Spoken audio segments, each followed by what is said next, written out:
Okay, let's talk about scatter plots in terms of our data, our bivariate data. So we have our independent variable, we have our dependent variable, and we have data that we have collected. The scatter plot is the best way of showing that data. Now you'll see here on the screen I have a whole bunch of different examples of scatter plots. This one here you can see has got a positive non-linear kind of line of best fit, or to show the sort of the progression. This one almost looks like a parabola as it's starting to go that way. This one looks more like a straight line towards the positive. It's a bit of a medium kind of strength. This one down the bottom left, it's got oh, that's not a very good line. It's got a negative straight sort of downward sort of motion. So all of these we can have a look, and where the plots, the spots are that we've put our little dots, we can sort of think about what the data is showing us. Okay, so let's put this to use in a useful situation. Let's say that there is an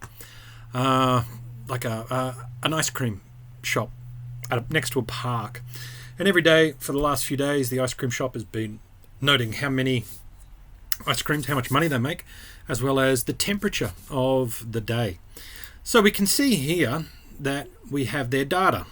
So they have the temperature in degrees Celsius. That is our independent variable. That's the variable that we can't it changes every day.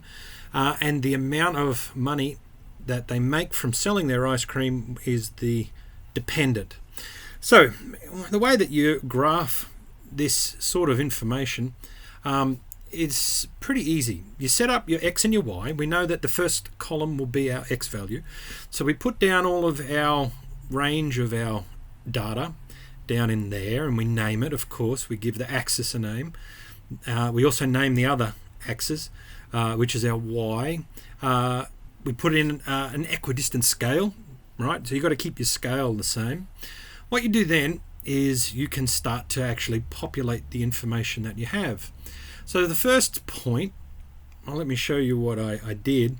I used a ruler, a straight line. I found this particular spot right here, and I said, well, it was my lowest number, 11.9. So when they had 11.9, I found where 11.9 was on my temperature scale, and then I went straight up until I reached $185.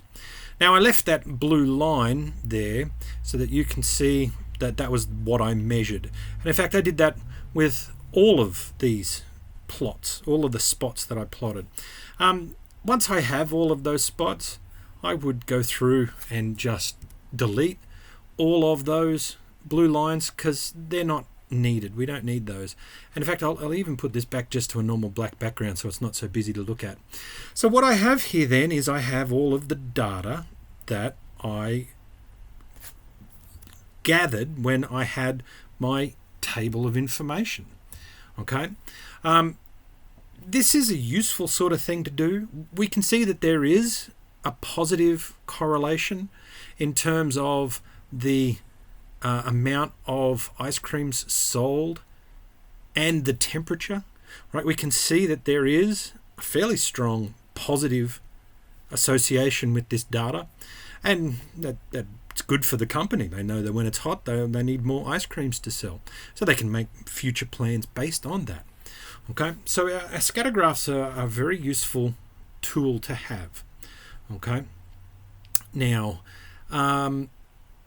we'll talk more about the scatter graphs and how to make them in Excel in the next video, I think.